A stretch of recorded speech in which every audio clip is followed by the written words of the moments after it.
This is a story from Kazakhstan called The Magic Garden of the Poor.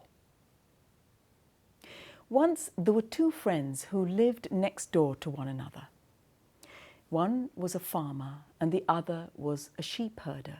For you see, one of them had a piece of land that was fertile and so he farmed, and the other one was stony ground, so he kept sheep. The two spent so much time together. They shared jokes and stories and they cared for each other.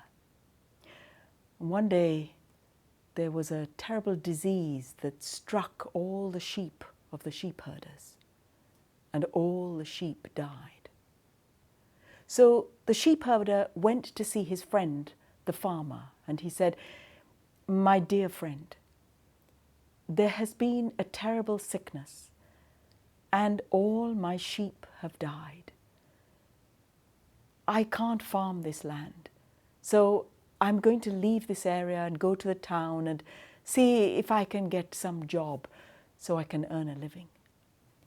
"You cannot go," said the farmer. "You're my friend. You're the person I care about most in the world. Please stay. I know what, I'll give you half of my land." "You can't do that," said the sheep herder. "You don't have much land yourself." No. I have plenty.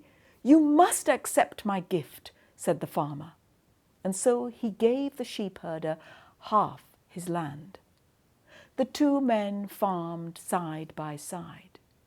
And then one day, when the sheep herder, when he was farming his land, was digging into the soil, his shovel hit something. It felt like a rock. He dug into it, and there, in front of him, he found a pot. He opened the pot, and inside was a pot of gold coins. So what do you think he did? Well, being an honest man, he went straight to see his friend, the farmer. "You are rich," he said to the farmer. "Look what I found on your land." No, said the farmer. "It is your land now. You are rich." "No, I can't take that. When you gave me the land," said the sheep herder, "you didn't know this gold was there. I can't take that from you." "No, I will not accept it, my friend," said the farmer. "You must accept the gold." And the two of them continued to argue. Then they decided they'd go and see the headman, the wise person in the village, to see what he would say, what judgment would he give them. So they went to see the headman, and the headman at the time was teaching his students. Said the headman. "This is a good question for my students." He turned to the first student and he said, "You see, these two men, they are arguing about this gold. What do you think should happen to it?" Said the first student, "I think the gold came from the ground, so you should put the gold back into the ground and just leave it there." "I'm not sure about that," said the headman, and he turned to the second student. "What do you think?" Said the second student. "You see, they have come to you for advice, and therefore they should give you the gold. It belongs to you." No, I don't think so," said the headman. "What do you think?" He turned to the third student. "The land here all belongs to the Khan. This is the kingdom of the Khan. We should give everything to the Khan, so the gold belongs to him." The headman frowned even more. And then he turned to the fourth student, who was standing a little way away. "What do you think?" he said. The fourth student stood quiet for a while, and then he said, "You know, I think the gold could be used for the benefit of everyone.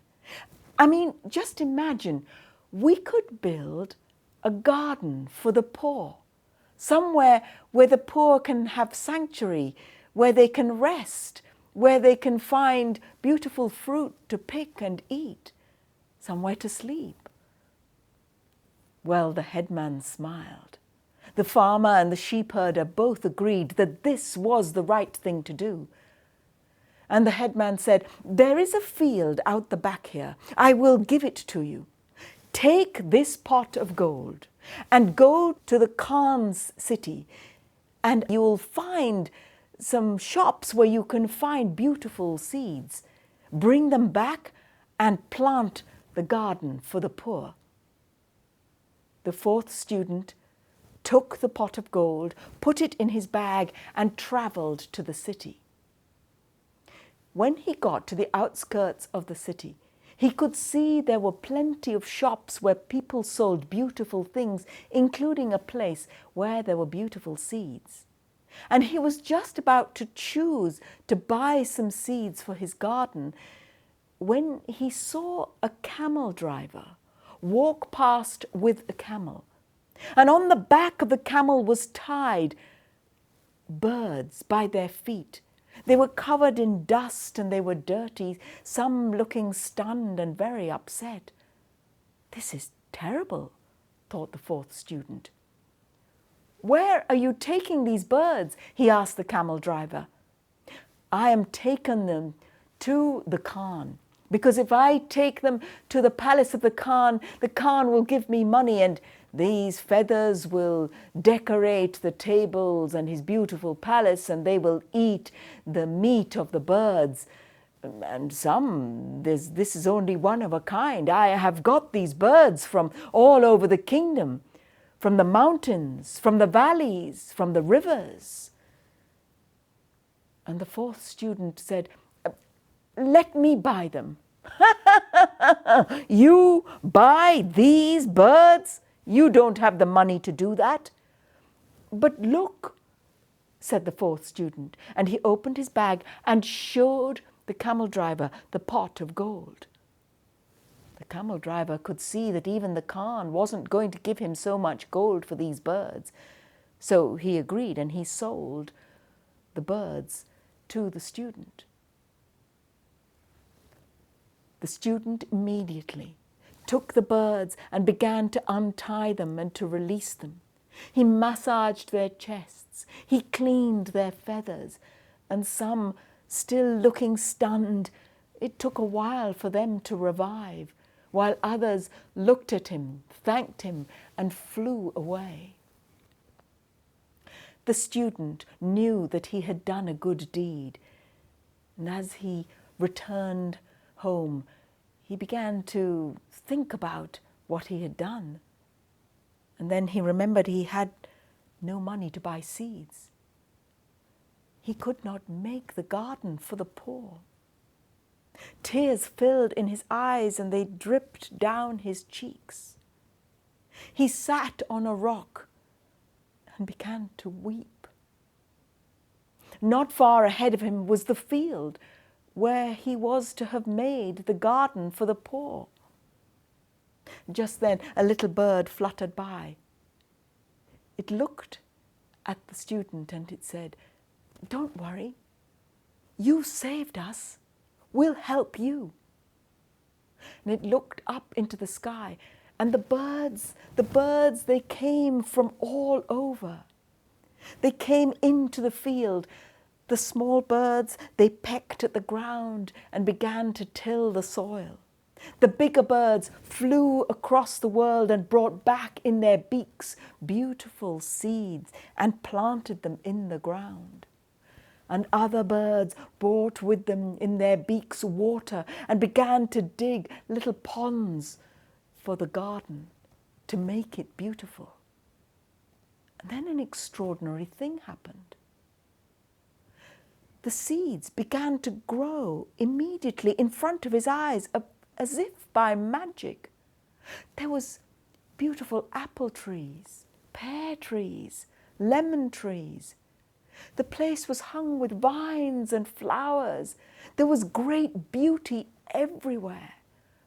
The stream began to flow through, and there were ponds for places for people to rest. And then the rich landlords noticed the garden. They galloped on their horses and drove to the garden. They got off their horses, but suddenly gates appeared in front of this magic garden, and there were 7 locks that shut it quite shut. 1, 2, 3, 4, 5, 6, 7. And although the rich landlords tried to reach over the gates to try and reach an apple from the beautiful trees, somehow the branches knew and would move away. And the rich had to go away. And then the poor who had heard about this magic garden arrived. They had taken longer, for they had had to walk because they did not have a horse. They arrived at the entrance of that magic garden, and suddenly the locks opened in front of them. 1, 2, 3, 4, 5, 6, 7. And the poor walked in to the garden. And they rested under the trees. And they picked the fruit. Not only were they able to pick the fruit, but the trees offered the fruit to them. They were able to eat and take rest. And as night fell, the birds began to sing them lullabies. And then the gates closed and the locks closed, and they had a safe place to stay. And that is how the magic garden of the poor came to be in Kazakhstan. It was all because of the vision and dream of one young man who wanted to do something for the benefit of all. What could you do for the benefit of all? Goodbye.